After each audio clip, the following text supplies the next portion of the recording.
Olá, pessoal! Na aula de hoje, nós vamos continuar a implementação do Blue Velvet Music Store. Então, na aula passada, que apesar de ser uma aula opcional, que fala sobre o Docker, decidi falar um pouco sobre ele para vocês, porque eu não tenho um MySQL instalado na minha máquina. O MySQL, ou MySQL, como vocês preferirem chamar, é o banco de dados que nós vamos utilizar aqui durante essa disciplina, né, a parte de back-end de programação web. Então, como eu não tenho ele através de um WAMP, de um XAMPP da vida ou qualquer outro software que possa ter o MySQL instalado, eu vou utilizá-lo via Docker. Lembrando que essa primeira parte, caso você já tenha o MySQL instalado na sua máquina local e queira utilizar, sinta-se à vontade. Caso você tenha acesso ao seu repositório lá, que seu usuário, senha, que você recebeu durante a disciplina de banco de dados também, caso ainda tenha acesso e queira utilizar ele, pode ficar à vontade. Nesse meu caso, vou utilizar aqui o, o Docker. Então, o que eu vou fazer? Aqui na raiz, vou criar um novo arquivo. Então, um clique com o botão direito em cima de Blue Velvet, New e aqui um file. Vou chamar esse arquivo de docker compose.yaml. Basicamente aqui, assim como vocês viram lá na aula de Docker, nós vamos criar o nosso serviço aqui de banco de dados. Então, para isso aqui dentro, eu vou criar um services, criar aqui o nome do meu service vai ser database. No exemplo do slide, eu coloquei, por exemplo, DB, lembrando que poderia ser qualquer nome. E para cá, vou pegar a imagem que eu quero. Vou colocar um MySQL latest. MySQL latest, no momento da gravação desse vídeo, ele vai pegar a versão 9.1.0 do MySQL para poder instalar. Com relação ao restart, eu vou colocar aqui para ele só reiniciar em caso de falha. Lembrando que eu não preciso definir isso daqui, não é algo obrigatório. Só estou colocando aqui mais por precaução. Além disso, vou colocar aqui quais são as variáveis de ambiente do meu MySQL, ou seja, na hora que ele criar, qual que é o nome do banco de dados que ele vai criar, com qual usuário que eu vou acessar, com qual senha eu vou acessar. Então, para isso aqui, vou colocar o primeiro, que é o MySQL Database, e aqui eu vou chamar ele de DB, por exemplo. Outra variável vai ser o MySQL User, aqui meu próprio usuário, vou chamar ele de rei. O próximo vai ser o MySQL Password, que seria a senha do meu usuário. Vou colocar aqui um rei PES aqui, só para poder criar qualquer senha. E a última variável de ambiente que eu vou criar vai ser o MySQL Root Password, que é a senha, né, do usuário root. Aqui eu vou colocar, por exemplo, root pass, diferente do meu.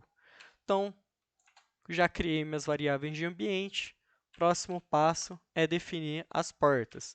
Aqui nas portas, eu vou expor a porta aqui, não expor, né, mas vou primeiro, né, falar que eu vou estar escutando pela porta 3306 o que sair da porta 3306 do meu container. Agora sim, para poder expor, vou expor a porta 3306. Lembrando, a porta 3306, ela é a porta padrão do MySQL. Ah, já estou utilizando um banco de dados aqui do MySQL local, não quero poluir ele, quero usar o do Docker. Mas já está usando a porta 3306. O que eu faço? É só mudar aqui para utilizar, por exemplo, a 3307, 3308 e assim por diante.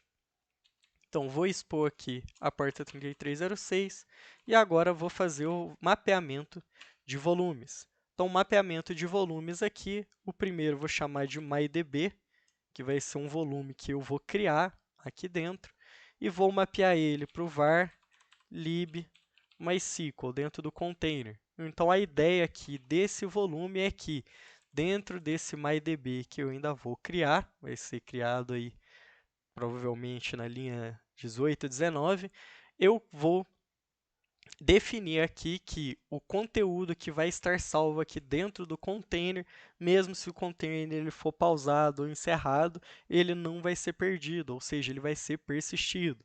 Lembrando que todo o conteúdo do container ele é volátil, a menos que a gente defina um volume para ele. E, além disso, eu vou fazer aqui um segundo volume, que vai ser, basicamente, executar um conjunto inicial de scripts. Por quê? Porque eu já tenho, no caso, uma estrutura de banco de dados aqui pronta. Logo mostro para vocês.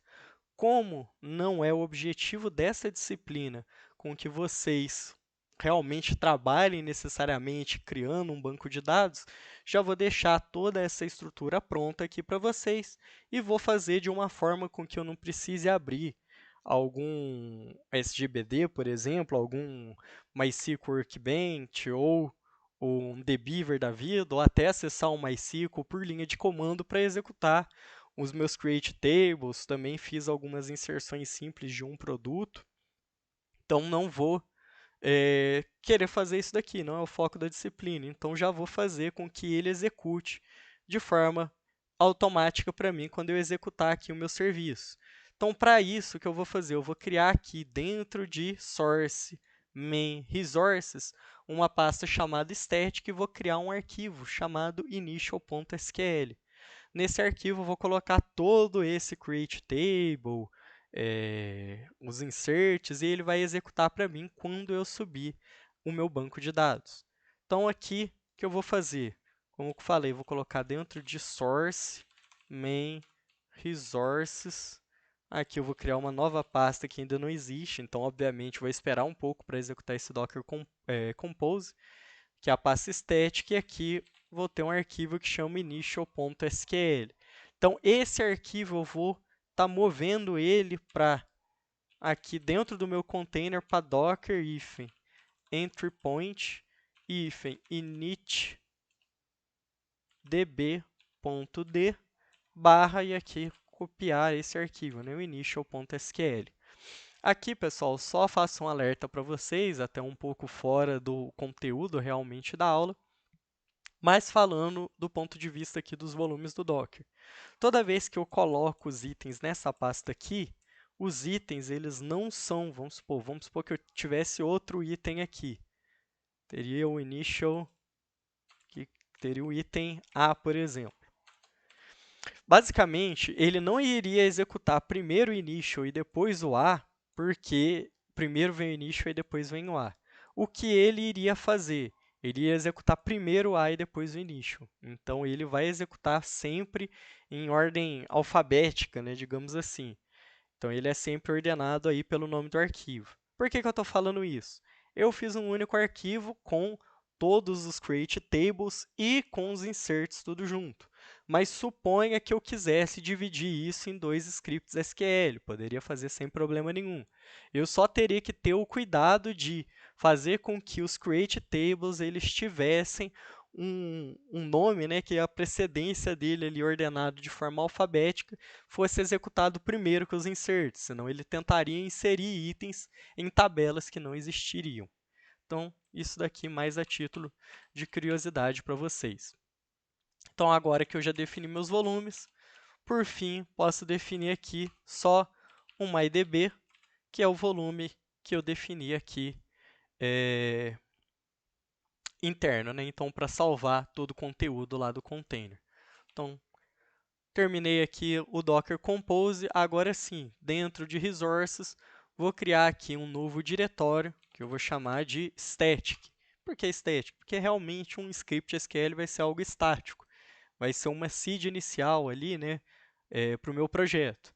Outra opção que eu poderia também ter utilizado com vocês, mas ficaria muito conteúdo, seria utilizar o Flyway. O Flyway, no caso, ele é próprio para isso, para realmente fazer essa gerência de scripts de banco de dados, mas talvez ficaria um pouco aí fora do escopo da disciplina. Então, aqui dentro, eu vou criar o meu arquivo. Chamei ele de initial.sql, então new file, vou criar aqui um initial.sql. E aqui sim, já vou pegar aqui para vocês, eu tenho toda a implementação desse script. Então, já vou colocar aqui, ó, só para vocês passar rapidamente com vocês. Aqui eu tenho todas as informações do produto, o ID, o nome, descrição, tanto a descrição curta quanto a completa, qual que é a marca, categoria, preço, desconto, se ele está disponível, se está em estoque, data de criação e atualização e o custo.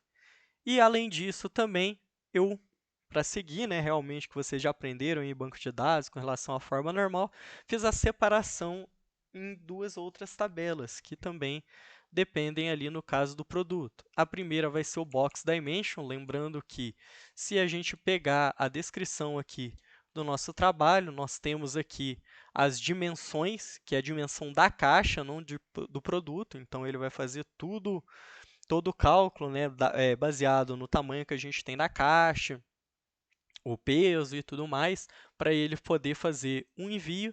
E além disso, nós vamos ter aqui um outro conjunto também de itens que vai ser os detalhes do produto. Que, por exemplo, aqui a gente tem até, né, o exemplo do par, né, de nome e valor. Por exemplo, aqui, a primeira faixa de um CD, Karma Policy, segunda faixa, airbag e assim por diante. Então, nesse cenário aqui, criei o Box Dimension e aqui eu criei também o Product Details. Então, aqui só para eu manter aqui a consistência, eu vou colocar Product Detail aqui. Acho que ele não vai dar erro aqui em nada. E, opa, só trocar aqui. Aí só para a gente manter tudo do banco de dados no singular. Então, basicamente, aqui, após criar a cada um, né, criei um produto, criei a dimensão ali dos produtos, então eles têm ali alguns valores, né? Ó, já um erro aqui. Então, já tem aqui os seus valores, Box Dimension, Product Details. Peço que vocês depois parem, dêem uma olhada aqui como eu descrevi cada um desses itens, né? Por exemplo, aqui, Enabled in Stock é um booleano, definir ele como sendo um bit, 0 ou 1. Outra opção era definir aí como um tinyInt. Creation Time, Update Time, eu coloquei como um datetime. Talvez poderia ter criado como um timestamp também, aumentar e diminuir o valor aqui dos varchar. Com relação a preço, tudo que é valor monetário, eu trabalhei com décimo de 14,2, então precisam ali de duas casas decimais, enfim. Tudo isso foram opções minhas durante a criação do banco de dados. Sintam-se livre para atualizar do jeito que vocês quiserem. Então aqui, basicamente, agora que eu já tenho criado o meu initial.sql, o que eu posso fazer é realmente executar aqui esse meu service. Então, se vocês forem ver, ó, na hora que eu coloco, passo o mouse aqui, ó, ele até me dá o comando docker-compose up, que é basicamente, não tenho o IntelliJ Ultimate, ele não me aparece essa opção. Posso vir aqui dentro do terminal e escrever um docker compose up. Docker Compose pode ser escrito atualmente tanto com hífen quanto sem hífen. Aqui não tem problema nenhum. Então, como eu estou usando o IntelliJ Ultimate, só vou executar ele por aqui. Então, ele vai basicamente baixar a imagem do MySQL latest que eu já tinha aqui na minha máquina e ele vai executar agora esse container. Então, só para mostrar aqui para vocês, eu tenho a visão aqui do meu Docker Desktop e aqui ele está rodando dentro do Blue Velvet, o database com o MySQL latest aqui. Então, está executando, expondo aqui certinho a porta 3306, está sendo mapeado aqui para o meu computador. Eu já estou pronto aqui para poder utilizar ele. Então, basicamente, agora eu já tenho um banco de dados e já tenho alguns itens iniciais no meu banco de dados. Isso quer dizer que está tudo certo com o meu banco de dados? Provavelmente sim. Então, tenho aqui o MySQL Workbench, já tenho aqui o item, uma conexão criada. Só para a gente ver aqui, eu já tenho aqui essas três tabelas criadas. Se eu selecionar aqui o produto, vou ter aqui meu produto. Box Dimension vou ter aqui e os detalhes aqui também do produto, tudo certinho. Então, deu certo aqui a criação, subiu, tudo certo. Isso quer dizer que agora a minha aplicação ela já faz uso do Spring Boot, com o banco de dados? Não. Eu ter um banco de dados não faz com que minha aplicação magicamente esteja conectada a ela. Para isso, o que eu preciso é vir aqui no Build Gradle e adicionar dependências, ou seja, aqui para eu adicionar uma dependência do banco de dados, o que eu vou utilizar é o Spring Boot aqui, org.springframework.boot, Spring Boot Starter, e aqui ao invés do web eu vou colocar o data JPA. Então, basicamente, esse daqui era um item que a gente vai precisar para aí sim fazer a conexão com o banco de dados. Então, cliquei aqui no canto superior direito, tinha um elefantinho, ele vai baixar essa dependência ou vai reconhecer caso vocês já tenham baixado. Reparem que se eu tentar aqui executar a minha aplicação, o que eu vou ter?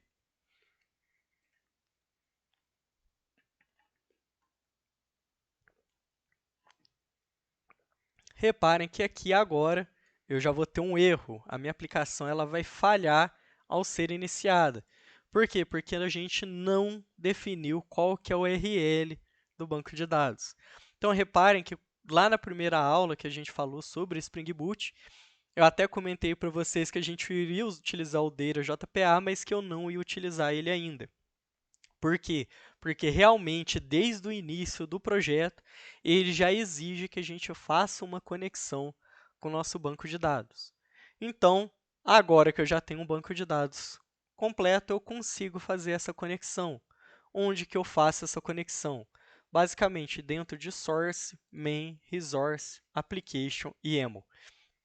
Aqui eu vou colocar quais são as informações que eu preciso para o meu banco de dados.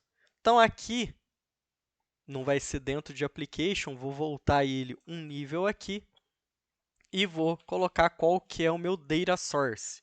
Aqui do Data Source eu tenho um conjunto de itens que eu posso definir. Vou definir, por exemplo, primeiro o username. Qual que é o username? Eu defini lá no meu Docker Compose que meu username é rei. Vocês coloquem aquele que vocês definiram. Então, de novo, ó, meu user aqui, estou colocando ele aqui. Próximo item que eu preciso colocar é qual que é a senha. No meu caso, é rei-pass. Essa é a senha do usuário rei. Caso eu fosse utilizar o usuário root, seria username root, no password root-pass, que também foi o que eu defini lá no Docker Compose. Vocês utilizam aquilo que vocês já estão acostumados, ou caso estejam utilizando também o Docker, aquilo que vocês colocaram. Além disso, eu preciso colocar qual que é o URL do meu banco de dados. Então, vou colocar aqui que a URL dele vai ser jdbc, /mysql, e aqui localhost, 3306. Isso daqui, essa parte inicial de jdbc, /mysql, ip, porta, isso é padrão para qualquer banco de dados do MySQL. Se vocês estiverem utilizando um banco de dados, por exemplo, da computação, provavelmente vocês vão colocar o IP da computação, a porta que está sendo exposta e assim por diante. Então, isso daqui, essa casca, ela é meio que padrãozinha. E além disso, eu vou colocar um /db aqui, que é o nome que eu dei ali dentro do meu Docker Compose para o database que eu criei. Então, por isso que é db aqui. Além disso, eu preciso definir qual que é o driver. O driver, no caso, a gente ainda não definiu ele. Então, vou voltar aqui no Build Gradle. Deixa eu só separar aqui, apesar de ser implementation, vou colocar ele para baixo aqui, só para ficar separado dos itens aqui. Em cima, o que vem ali do Spring, né? Embaixo, que é, às vezes, externo. E aqui eu vou colocar uma outra implementação, que é o com.mysql, /mysql connector j, 9.1.0, que é a versão que eu estou utilizando aqui do meu MySQL. Lembrando que aqui vocês precisam alterar, vocês conseguem achar que o MySQL Connector J lá dentro do meu repository, só estou colocando aqui ele direto sem pesquisar porque eu já sabia o nome dele. E aqui dentro do meu application YAML, agora sim eu consigo colocar que o driver class name vai ser com.mysql.set cj.jdbc.driver. Então, esse daqui é o nome padrão do driver do MySQL. Se vocês estiverem utilizando o Postgres, vai ser outro, o MariaDB vai ser outro e assim por diante. Então, basicamente, aqui, nessas 5 linhas, eu defini quais são os itens que eu preciso para poder acessar o meu banco de dados, qual que é a URL, qual que vai ser o driver que o Spring Boot vai poder utilizar e para eu me autenticar no meu banco de dados, qual que vai ser o meu usuário e senha. Então, reparem que aqui ó, ele falhou na hora de rodar, vai até falar que dependendo, se eu quiser usar um banco de dados embutido, como o H2, por exemplo, tem que colocar ele no ClassPath, mas enfim, já definimos o banco de dados. E agora sim, reparem que somente com poucas linhas, basicamente aqui, essa linha de implementation, essa linha do Spring Data JPA, mas essas 5 linhas aqui, eu já fiz toda a conexão com o meu banco de dados, ou seja, o próprio Spring vai se conectar com ele, vai abrir conexão, vai fechar a conexão. Eu, enquanto desenvolvedor, não preciso ficar preocupado com isso. Então, agora, se eu rodar novamente a minha aplicação, agora eu devo conseguir subir aqui minha aplicação com sucesso. Então, reparem que aqui, ó, vou ter aqui, ó, Started Blue Velvet Application em 5 segundos. Aumentou bem a quantidade de tempo, né, que nós temos para subir, porque realmente ele fez agora uma conexão com o banco de dados. Então, inclusive, se eu vier aqui no meu Swagger atualizar, estou conseguindo acessar aqui a minha aplicação sem problema nenhum. Então, agora eu já tenho o banco de dados disponível. O que eu preciso fazer agora? Eu preciso fazer um mapeamento entre os itens que eu criei lá dentro do meu SQL inicial como entidades aqui para eu poder utilizar dentro do Spring Boot. E, basicamente, o que é uma entidade? Uma entidade aqui é basicamente uma tabela que eu tenho lá do banco de dados. Então, eu preciso falar aqui para o Java, por exemplo, que quando eu falo de product, a minha entidade product ele vai ter um ID. O ID ele é mapeado como inteiro aqui no meu banco de dados. Mas como que eu mapeio isso daqui dentro do Java? Será que também é com inteiro? Nós vamos ver que geralmente não, a gente mapeia os IDs como sendo um tipo long. Nome, varchar, não existe varchar no Java, a gente vai mapear isso para string. O décimo, a gente viu que vai ser o big décimo, e assim por diante. Então, a ideia é que nós façamos aqui um mapeamento item a item aqui, de forma com que nós consigamos realmente fazer toda essa conexão com o banco de dados. Então, aqui, só para vocês terem uma ideia, como que a gente faria esse mapeamento. Então, aqui dentro, agora, voltando para a parte de código, fechar esses itens, vou deixar isso daqui, ele não vem para a direita, tá com um zoom muito alto. Então, aqui dentro de API, já tinha até criado uma pastinha infrastructure, que vai ter a entidade e o repositório. Então, logo a gente já chega nisso daqui, vou explicar para vocês para que serve cada uma delas. Então, aqui dentro da entidade, eu vou criar qual que é a minha entidade do banco de dados. Vou criar primeiro a product. Então, criei aqui a product, é uma classe. Primeira coisa que eu vou fazer, só vou dar um implements no serializable aqui, só porque já tive problemas no passado aí, na hora que eu tentei fazer uma conversão, problemas em ambiente de produção, então sempre coloco aí por padrão para que eu consiga serializar e deserializar esse objeto se necessário. Serializar e deserializar seria converter, por exemplo, esse objeto para um JSON, para um outro formato, né, de arquivo e assim por diante. Então, aqui, primeira coisa, para eu falar que isso daqui é uma entidade, ele está dentro aqui da pasta ent, não quer me dizer nada. Eu preciso colocar aqui dentro do pacote a carta persistence a anotação entity. Então, no momento que eu coloco uma anotação int, vocês reparem que o product ele já ficou vermelhinho. O que ele está reclamando para a gente é que eu tenho uma entidade e essa entidade ela não tem aqui um ID, uma chave primária. Então, eu preciso colocar uma chave primária nela. Logo, a gente chega nisso. Então, além da int, eu vou colocar os itens que a gente já está acostumado. Colocar um getter, colocar um setter, se a gente precisar aqui, um builder, um noArgsConstructor e um allArgsConstructor. Além disso, vou colocar uma outra anotação a mais, que é a anotação table. Dentro de table, eu defino aqui, por exemplo, qual que é o esquema da tabela. Então, está dentro do database, né, o esquema DB, e aqui qual que é o nome da minha tabela. Tá. O nome da minha tabela vai ser product. Então, basicamente, o que eu fiz aqui, isso a gente já tinha visto em aula anterior, né? Gerar todos os getters, gerar todos os setters, o builder que a gente utilizou lá no controlador, construtor padrão, sem nada, construtor com todos os itens. Além disso, a gente viu o @int, que me fala que isso daqui é uma entidade, e o @table, que ele vai me falar qual que é o esquema e o nome da tabela. Então, isso daqui é muito útil para quando a gente for utilizar realmente itens mais avançados do JPA, que talvez a gente não vai chegar a utilizar aqui na disciplina. Então, como a gente viu, nossa entidade está com erro porque ele fala que a gente não tem uma chave primária. Eu sei que a minha chave primária aqui, no caso, vai ser um ID. Então, como eu falei para vocês, ele vai ser do tipo long e vai ser aqui minha chave primária, o ID. Por que que ele continua vermelho?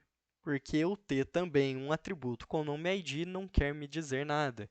Eu preciso definir que isso é um ID. Para isso, vamos utilizar aqui essa anotação ID do Jakarta Persistence. Agora sim ele parou de reclamar, ou seja, estou falando que o meu produto vai ter um identificador, uma chave primária que chama ID, que é do tipo long. E além disso, aqui também eu posso colocar a anotação generated value para falar como que eu vou gerar esse ID. Aqui, no caso, eu preciso definir a estratégia, que são várias. Posso ter o auto, a identity, sequence, table e o ID. No meu caso, eu vou utilizar a auto porque eu defini aqui no meu MySQL como auto incremente. Então, aqui eu coloco ela como sendo auto.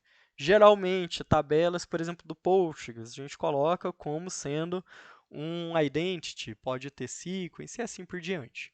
Então, definir primeiro aqui qual que é o ID. Na sequência, eu vou definir aqui o nome. Então, private string name. Então, definir aqui o próximo, que é o nome.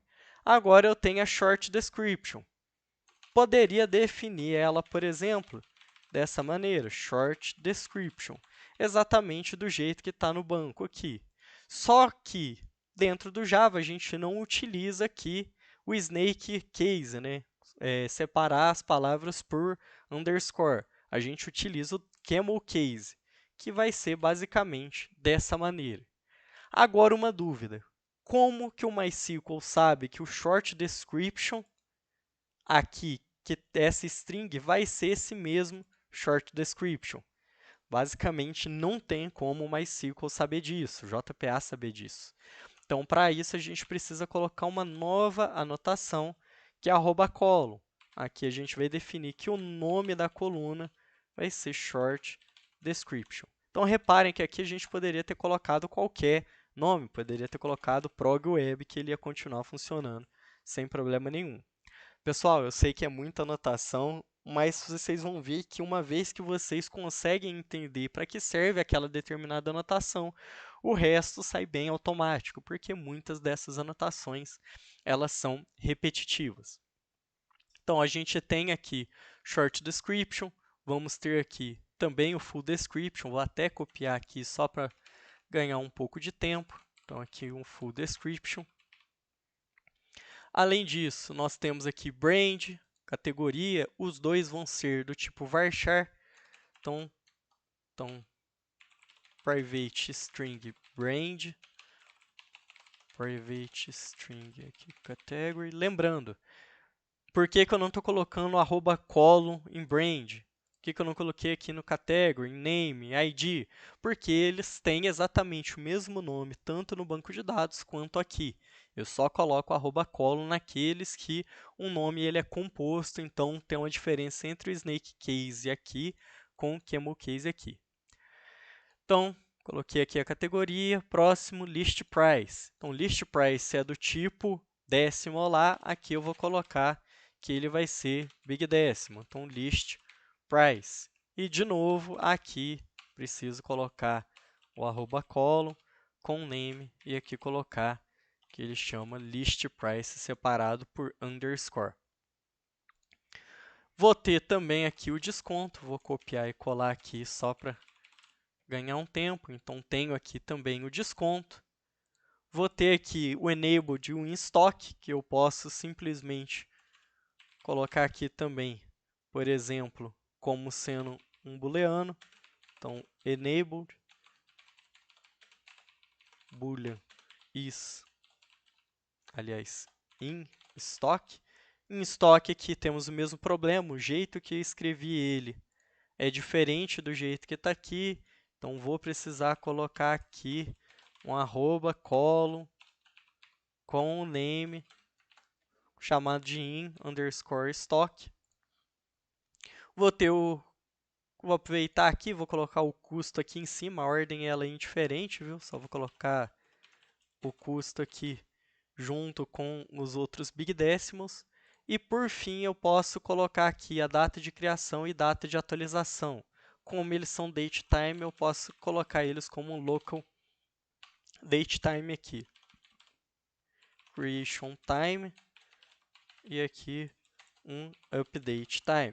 Lembrando, vou precisar fazer a mesma coisa. Como o nome aqui está separado por underscore, não é do mesmo padrão que a gente costuma utilizar no Java, vou alterar aqui, ó, creation time e aqui update time. Certo? Então, basicamente, com isso, eu coloquei tudo que eu tenho aqui dentro do meu produto. Então, o custo eu já tinha colocado, que ele é uma chave primária, a gente já definiu. Aqui coloquei também, acabei esquecendo de falar, né? Tá na descrição aqui do trabalho, né? Que o nome do produto ele deve ser único. Então, por causa disso, eu coloquei aqui que o nome, que o nome do produto vai ser unique. Então, basicamente, temos aqui a nossa classe de produto. Aviso para vocês que a nossa classe de produto ela ainda vai ser incrementada. Então, a gente ainda vai colocar outras informações nela, mas cenas aí dos próximos capítulos, né? Então, agora que a gente já criou o product, vou criar aqui o meu próximo, que vai ser o box dimension, outra entidade. Então, aqui box dimension. E aqui vou colocar todas as anotações que eu já tinha colocado anteriormente. Entity, porque isso é uma entidade. Vou colocar aqui getter, setter, builder, no args constructor, ao args constructor. Aqui o @table falando que o esquema vai ser db e que o nome da tabela vai ser box_dimension. E de novo aqui também colocar que ele vai implementar um serializable.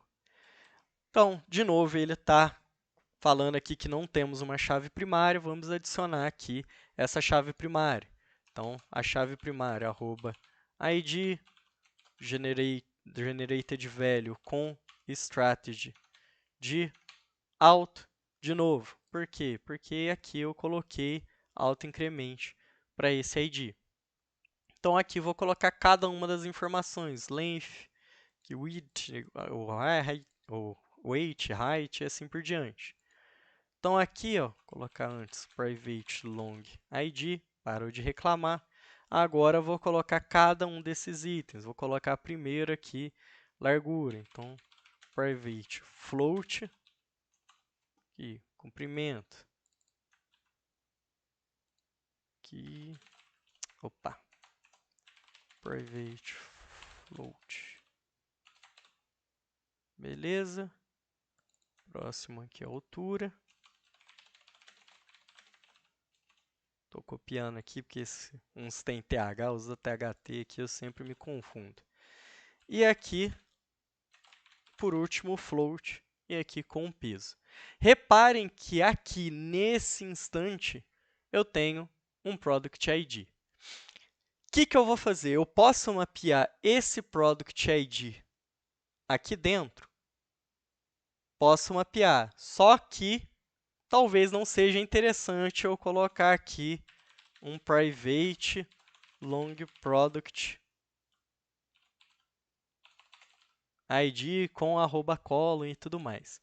A gente vai ver que dentro do JPA tem uma maneira dele já fazer a junção de tabela, os joins, para a gente de forma automática. Então, antes de chegar nisso, vou criar aqui a nossa próxima entidade e, posteriormente, eu faço tudo junto. A última entidade que a gente vai ter vai ser a Product Detail. Então, vou fazer aqui exatamente as mesmas coisas, @entity, @getter, setter, builder, noargs, awargs, e aqui por último, um @table com o esquema sendo db e com o nome sendo product detail. Aqui vou fazer ele implementar o serializable. E agora sim, vamos fazer as mesmas coisas. Eu tenho aqui um ID, nome, o valor e o ID do produto. Então, o ID aqui, @id, @generated_value com a strategy de auto-increment e aqui private long ID. Os próximos que a gente tem é name e value. Então, name e value aqui, vamos colocar private string name, private string value. Então, pessoal, aqui só um detalhe, eu acabei talvez não falando. Como eu falei para vocês, a gente colocou esse @colon aqui porque o nome no banco é diferente do nome no Java. Só que se vocês quiserem padronizar e colocar tudo, até mesmo repetindo o nome, não tem problema nenhum. Não vai dar erro, viu? É só porque realmente é desnecessário. Então, basicamente, qual que é a ideia que a gente tem aqui? A ideia que a gente tem aqui é o seguinte: eu tenho um produto. Cada produto ele vai ter a dimensão de uma caixa. O produto é do mesmo tamanho e espera-se que utilize a mesma caixa para embalar. Então, o produto aqui com Box Dimension ele vai ter uma interação de 1 para 1. Então, um produto tem uma caixa com aquela determinada dimensão. Já produto com o Product Details é de 1 para n, ou seja, se eu tenho um produto que é um CD e os detalhes são cada uma das faixas desse CD, a quantidade de músicas, obviamente é de 1 para n. Então, quando eu for fazer minha consulta em SQL, eu vou ter que colocar um join ali, ou seja, eu vou ter que juntar as tabelas de product com product detail, com box dimension e assim por diante. Então, existe uma maneira no Java da gente fazer isso. O que eu posso fazer? Por exemplo, dentro de box dimension, eu posso criar aqui um private e falar que esse box dimension ele tem um produto associado. Então, como que ele tem aqui um produto? Produto, no caso nosso, do Music Store. Eu posso fazer um mapeamento dele. Então, o JPA tem os mapeamentos one-to-one, one-to-many, many-to-one e many-to-many. Cada um deles vai ser diferente. Nesse caso, para Box Dimension, nós vamos ter, como a gente viu, um mapeamento one-to-one. Então, 1 para 1. Como que o Java sabe, né? O Spring Boot sabe como que ele vai juntar ali o Product ID com o ID do produto? Ele não sabe. Para isso, a gente precisa colocar uma outra anotação, que é a anotação join column. Aqui a gente vai falar que o nome da coluna dentro de Box Dimension, ou seja, da chave estrangeira, vai ser o Product ID e que ela vai referenciar a coluna ID lá dentro do produto. Como que ele sabe que é do produto? Porque o produto aqui ó, é uma entidade. Então, ele sabe que tem essa propriedade aqui. E agora sim, ele faz essa ligação. Outra coisa que a gente pode fazer dentro do Product Detail, fazer exatamente a mesma coisa. A diferença é que do Product Detail, nós vamos ter aqui um mapeamento de muitos para um. Então, vamos ter aqui um Many to One. E aqui, novamente, um Join Column, passando que o nome vai ser Product ID e o Reference Column Name vai ser ID. Então, aqui, se eu coloco aqui um Private Product, basicamente, ele vai resolver também o meu problema, ou seja, ele já vai fazer uma união do produto com Product Detail e eu já consigo ter acesso a essa informação procurando somente pelo produto. Então, acabou? Obviamente não. Eu defini que dentro de Product Detail eu tenho um produto. Eu defini que dentro de Box Dimension eu tenho também um produto. Mas dentro do produto eu não defini nada. Então, talvez, pela lógica, vocês podem pensar, opa, então, se eu quero fazer algo com Box Dimension, eu vou copiar, fazer um one-to-one, colocar um @joinColumn, falando aqui quais são os itens, e vou colocar um private aqui, Box Dimension, por exemplo, e está pronto. Não é bem assim. Então, aqui, na realidade, a volta no produto ela vai ser ligeiramente diferente. Como que a gente vai fazer? Vamos utilizar aqui o one-to-one para o caso do Box Dimension, que a gente vai colocar o Box Dimension, vou chamar só de Dimension aqui. Aliás, colocar o Box aqui, fica padronizado. E o que eu preciso fazer aqui? Se vocês repararem, dentro do Box Dimension, eu já estou falando que existe um mapeamento aqui entre Box Dimension e produto. Aqui no caso, Box Dimension tem essa chave estrangeira, que é o Product ID, que está referenciando o ID do produto. Aqui eu não tenho chave estrangeira dentro do produto, eu só tenho minha chave primária. Então, o que eu preciso fazer?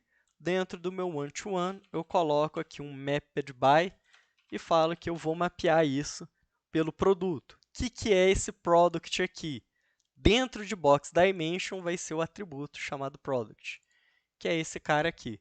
Então, basicamente, o que ele vai fazer? Quando eu pesquisar pelo produto de maneira geral, o que ele vai fazer para mim, automaticamente, já vai ser pegar todas essas informações do produto com o Box Dimension. Então, ele já faz esse join de maneira automática.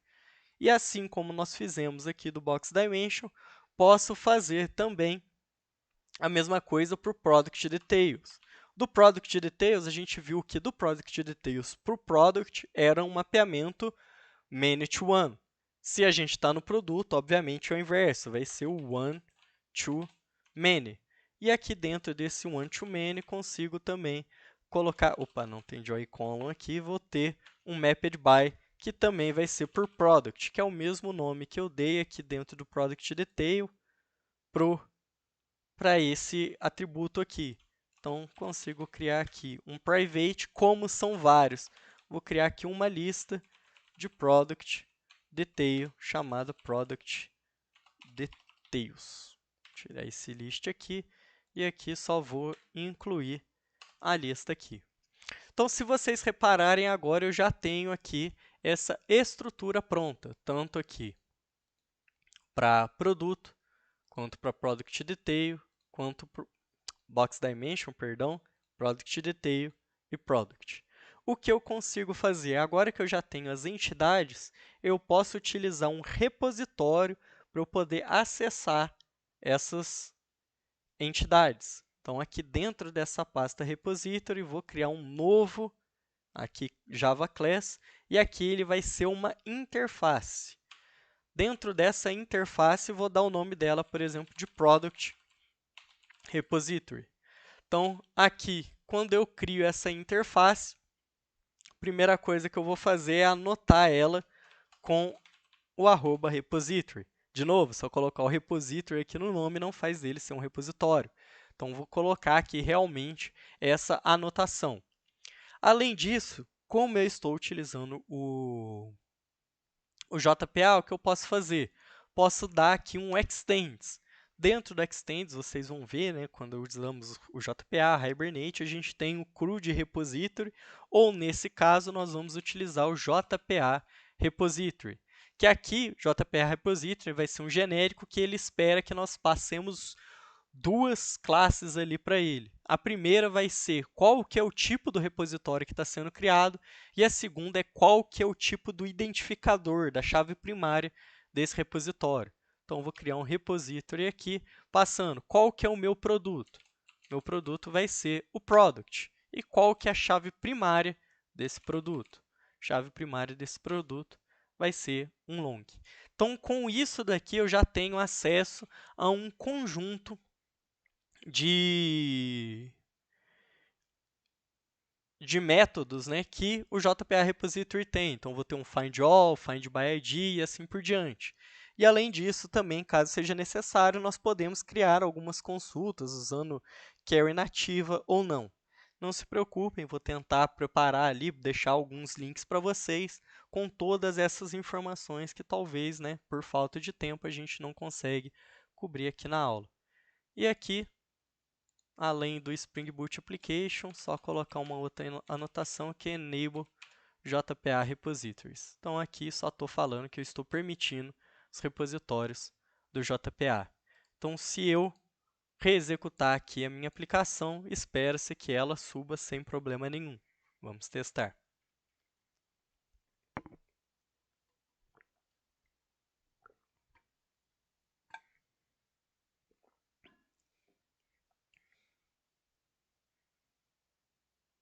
Então, novamente, minha aplicação subiu aqui em 7 segundos e agora ela já está conectada com o banco de dados.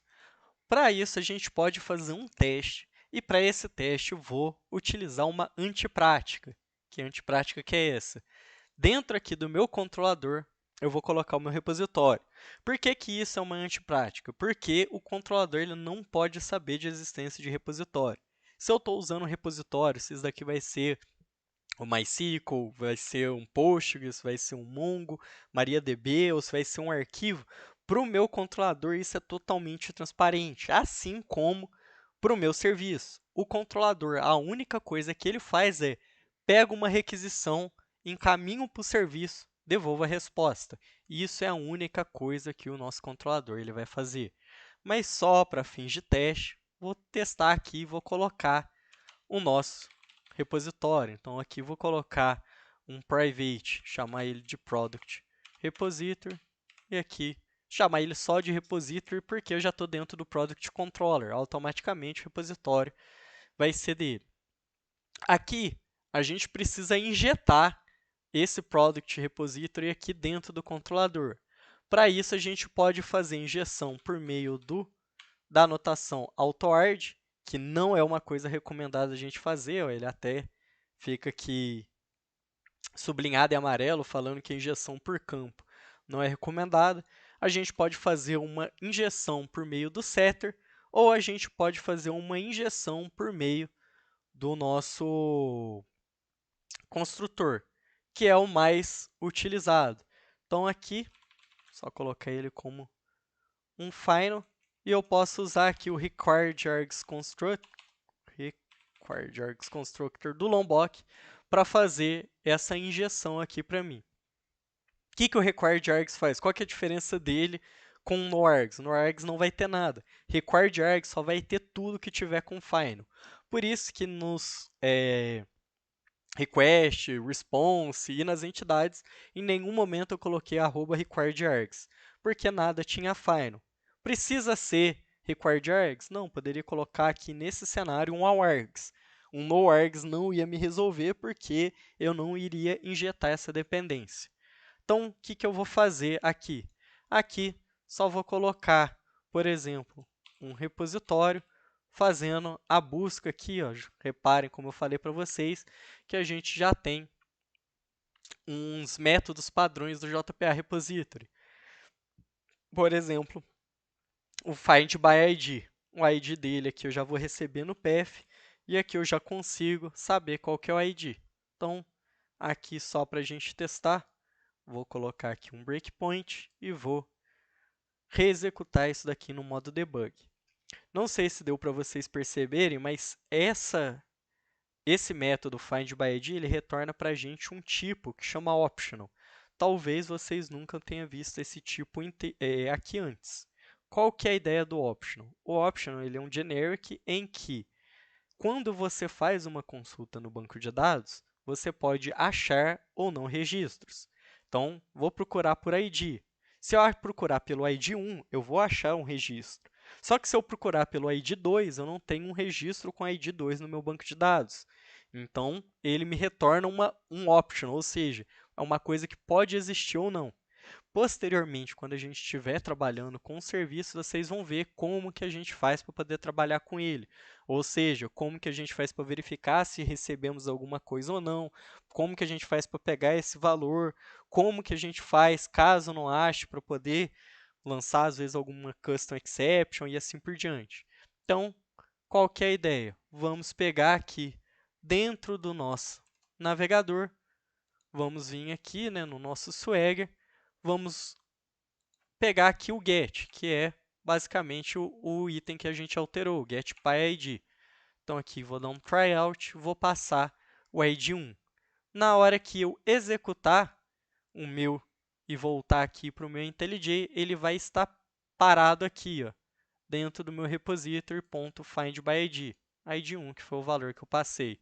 Então aqui eu tenho duas opções, ou dou um Alt F8, que eu não consigo aqui por causa do driver da placa de vídeo, ou eu venho aqui no Evaluate Expression, que é dar um clique direito, Evaluate Expression. Os dois dão a mesma coisa.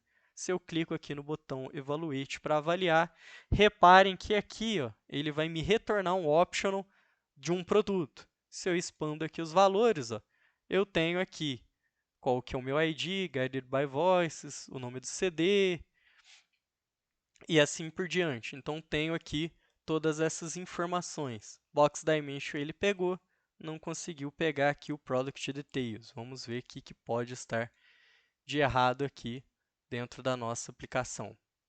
Então, dentro de Product Detail,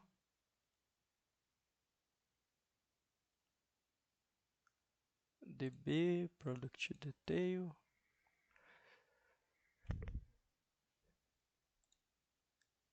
Ah, ele criou com Product Details. Acho que eu fiz a mudança posterior aqui à execução do script, então por isso que não deu certo. Ou também, né, como eu já tinha feito esse teste anteriormente na minha máquina, criado esse script, pode ser que eu esqueci de limpar o volume e ele simplesmente, mesmo criando um outro, pegou o conteúdo do volume, né? Então, vamos só verificar aqui se o problema vai ser resolvido. Então, voltando aqui, executando novamente a nossa aplicação, seleciono tudo, clique com o botão direito, Evaluate Expression, clico no botão Evaluate, agora sim vou ter aqui o meu valor, vou ter Box Dimension, tudo certinho, e aqui vou ter o meu Product Details com cada uma das faixas aqui desse CD. Então, isso daqui funcionando, então já vimos que a busca aqui por banco de dados está tudo certo. Como eu falei, isso daqui não é uma boa prática, então antes de finalizar a aula, já vou apagar aqui o repositório, limpar aqui os imports com Ctrl Alt O e, basicamente, agora a gente já está pronto para criar os nossos serviços, fazer busca no banco de dados, criar itens e assim por diante. Então, espero que tenham entendido. Qualquer dúvida, estou à disposição. Obrigado, pessoal.